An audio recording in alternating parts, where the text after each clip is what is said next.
5 choses que vous ne devriez jamais sacrifier pour personne. Nous vivons dans un monde où l'amour, l'amitié et les relations sociales nous poussent parfois à nous compromettre, à abandonner une partie de nous-mêmes pour plaire aux autres. Mais certaines choses sont sacrées et ne doivent ne jamais être sacrifiées pour personne. Allah nous a créés avec une dignité et une mission, et il nous rappelle dans le Coran: ne soyez pas comme ceux qui ont oublié Allah et qu'il a fait alors oublier leur propre personne. Ceux-là sont les pervers. Surat Al-Hashr 599. Aujourd'hui, explorons ensemble 5 choses que vous ne devriez jamais sacrifier, même pour les personnes que vous aimez. 1. 1. Votre relation avec Allah. Fermez les yeux un instant. Imaginez un immense désert. Vous êtes seul sous un ciel infini. Le vent soulève des grains de sable, effaçant lentement vos traces derrière vous. Vous continuez à marcher, persuadé que vous connaissez la direction. Mais, au bout d'un moment, vous vous arrêtez. Vous ne savez plus si vous avancez ou si vous tournez en rond. C'est ainsi que l'âme se perd lorsqu'elle s'éloigne d'Allah. Un pas après l'autre, au début imperceptible, puis soudain, elle ne sait plus où elle est. Allah nous prévient dans le Coran. Et parmi les hommes, il en est qui prennent, en dehors d'Allah, des égaux à lui en les aimant comme on aime Allah. Or, les croyants sont plus ardents en l'amour d'Allah. Surat Al-Baqarah 205. L'histoire de Yassine. Yassine était un jeune homme avec un cœur pur. Chaque prière était un rendez-vous, un moment où il se sentait proche d'Allah. Mais un jour, de nouvelles amitiés sont entrées dans sa vie. Pas mauvaises, non, juste distrayantes. Viens, on sort ce soir. Il accepte. 1 fois, 2 fois, puis 3. Chaque fois, il reporte sa prière. Je la ferai en rentrant, se dit-il. Mais le sommeil l'emporte. Les jours deviennent des semaines, les semaines deviennent des mois. La prière devient une pensée lointaine, puis un souvenir. Un soir, alors qu'il traverse la ville, il passe devant une mosquée. L'adhan retentit. Un frisson parcourt son corps. Quelque chose en lui s'éveille, ou plutôt, quelque chose en lui pleure. Une voix, presque étouffée, lui chuchote. « Où es-tu? Que fais-tu? » Il sent une boule dans sa gorge. Il veut entrer, mais il n'ose pas. Sa tête lui dit « Trop tard, tu es allé trop loin », mais son cœur lui crie « Il n'est jamais trop tard, reviens ». Et toi, as-tu déjà ressenti ce vide, ce sentiment d'éloignement, comme si ton cœur avait perdu quelque chose sans savoir quoi? Regarde autour de toi, qu'est-ce qui t'éloigne d'Allah?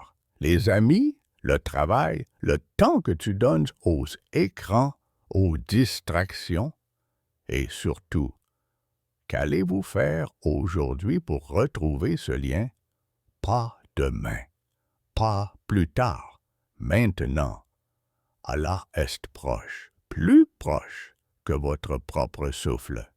Il attend, il vous appelle. La question est, allez-vous répondre? 2. Votre dignité et vos valeurs. Imaginez un trône, pas un trône ordinaire, mais celui d'un roi ou d'une reine. Un siège sculpté avec soin, symbole de pouvoir et d'honneur. Imaginez maintenant que quelqu'un vienne et vous demande d'échanger ce trône contre un simple tabouret bancal et usé. Vous refuseriez, n'est-ce pas? Alors, pourquoi échangeons-nous parfois notre dignité contre l'acceptation des autres? Allah nous rappelle dans le Coran, « Ô vous qui avez cru, craignez Allah et soyez avec les véridiques. » Sourate At-Tawbah 9-19. Être véridique, c'est être fidèle à soi-même. C'est refuser d'être une version édulcorée de soi pour plaire aux autres. L'histoire de Lina. Lina était une femme brillante. Diplômée d'une grande université, elle reçut un appel pour un entretien dans une entreprise prestigieuse. Le poste qu'elle rêvait d'avoir depuis des années. Elle entre dans le bureau du recruteur, le sourire aux lèvres, le cœur battant, mais à un moment, le ton change. Vous avez toutes les compétences nécessaires, mais votre voile... Lina sent son cœur se serrer. Mon voile? Oui, il faudrait peut-être envisager de l'enlever pour s'intégrer à l'image de l'entreprise. Silence. C'est à ce moment précis que tout se joue. Une seconde, une décision. Elle repense à sa mère, qui lui a appris la valeur de la modestie, à son père qui lui a toujours dit que l'honneur n'a pas de prix. Elle voit son reflet dans la vitre et elle se demande « Qui suis-je si j'abandonne cela ?» Elle inspire profondément et répond d'une voix calme « Merci pour cette opportunité, mais je ne suis pas intéressée. » Elle sort, le cœur lourd, mais la tête haute. Quelques jours plus tard, une autre entreprise l'appelle. Une entreprise où elle sera respectée, où elle n'aura pas à choisir entre sa carrière et sa foi. Allah n'abandonne jamais ceux qui restent fermes dans leurs principes. Et toi, as-tu déjà été mis à l'épreuve? As-tu ressenti cette pression invisible qui te pousse à faire un choix contre ta propre essence? Regarde autour de toi. Qui es-tu en train de devenir? Si un jour tu dois choisir entre ton intégrité et l'acceptation des autres, rappelle-toi. Un trône, même invisible, vaut plus qu'un tabouret bancal. 3. Votre paix intérieure. Fermez les yeux un instant. Imaginez une mer calme, sans vagues. Le soleil caresse la surface de l'eau. Chaque reflet scintille comme une promesse de sérénité. Maintenant, imaginez qu'une pierre tombe dans cette mer. Une petite pierre au début, puis une autre et une autre. Les ondulations se multiplient, troublant l'eau jusqu'à la rendre méconnaissable. C'est ainsi que certaines personnes entrent dans nos vies. Pas toujours avec de mauvaises intentions, mais elles jettent des pierres dans notre tranquillité, bouleversent notre équilibre.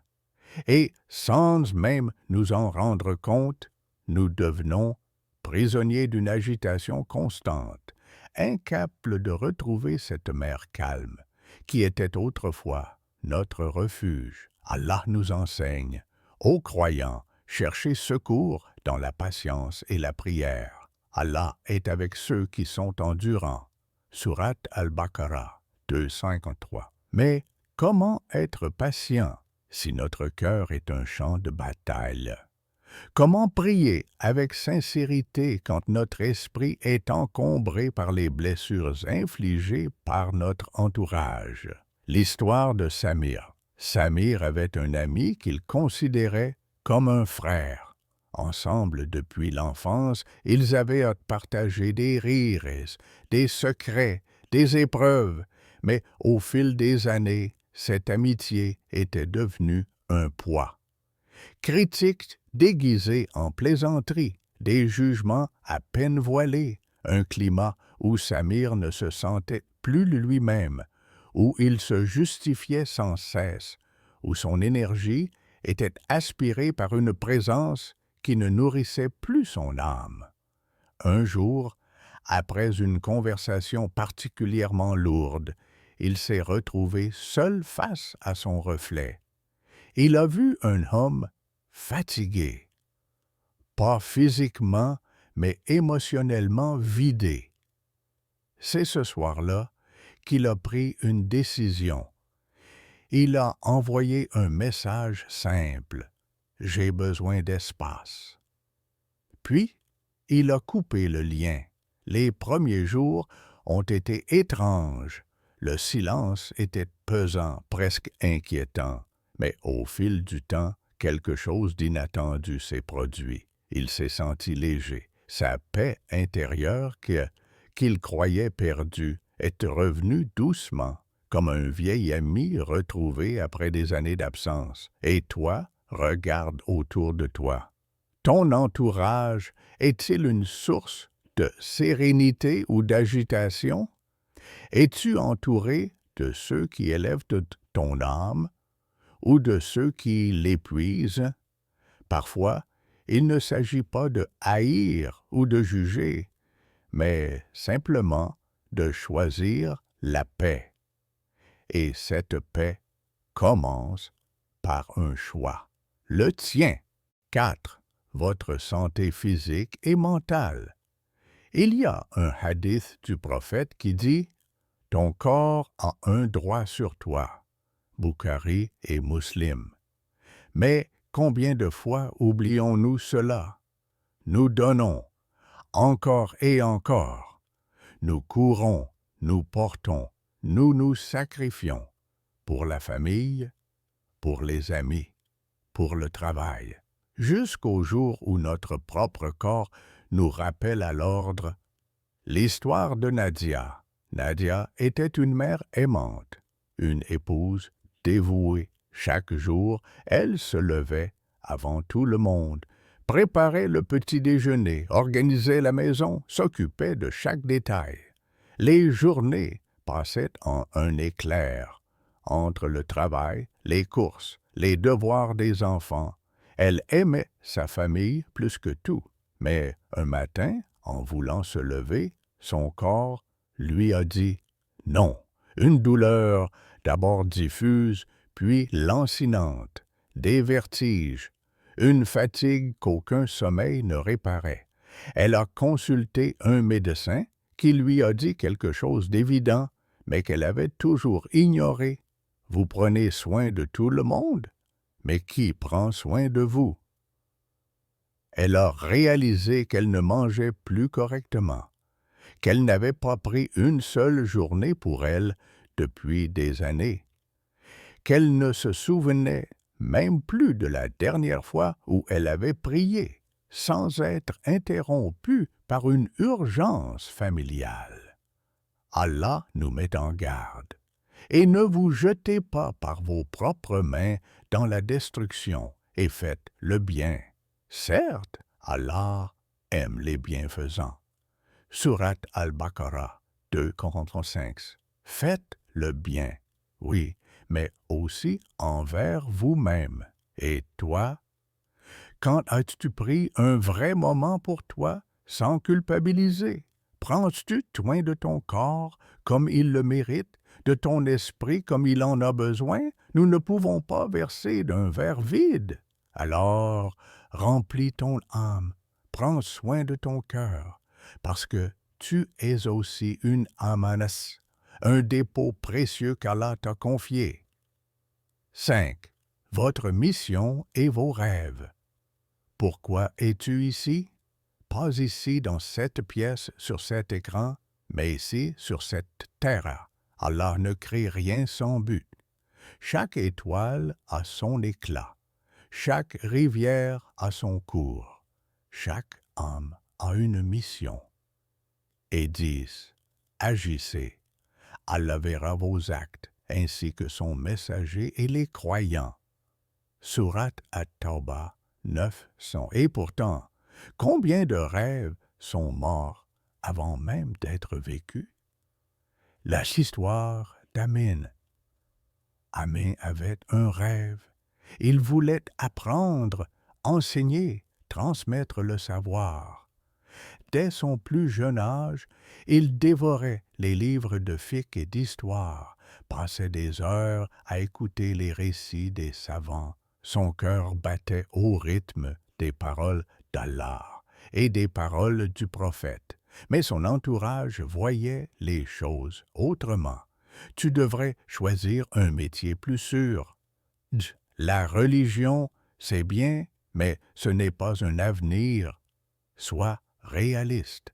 Alors, Amin a essayé de suivre un autre chemin. Il s'est inscrit dans une université prestigieuse, a suivi les conseils de sa famille, mais chaque pas l'éloignait de ce qui faisait vibrer son âme. Un jour, il s'est arrêté. Il s'est regardé dans un miroir et s'est posé une question simple. Suis-je en train de vivre la vie qu'Allah a placée dans mon cœur, ou celle que les autres ont choisie pour moi? Il a pris une décision radicale. Il a quitté son programme et s'est consacré à l'étude de la science religieuse. Des années plus tard, il est devenu un enseignant respecté, un guide pour des milliers de jeunes. Son choix, son courage ont éclairé bien plus de vies qu'il n'aurait jamais pu l'imaginer. Et toi, quels sont les rêves qu'Allah a placés en toi? Les écoutes-tu ou les étouffes-tu sous le poids des attentes des autres? Ne laisse personne éteindre ta lumière. Le monde a besoin de ce que tu portes en toi. Il y a des choses précieuses que nous ne devons jamais abandonner pour plaire aux autres. Allah nous a donné la foi, la dignité, la paix intérieure, la santé et une mission dans cette vie.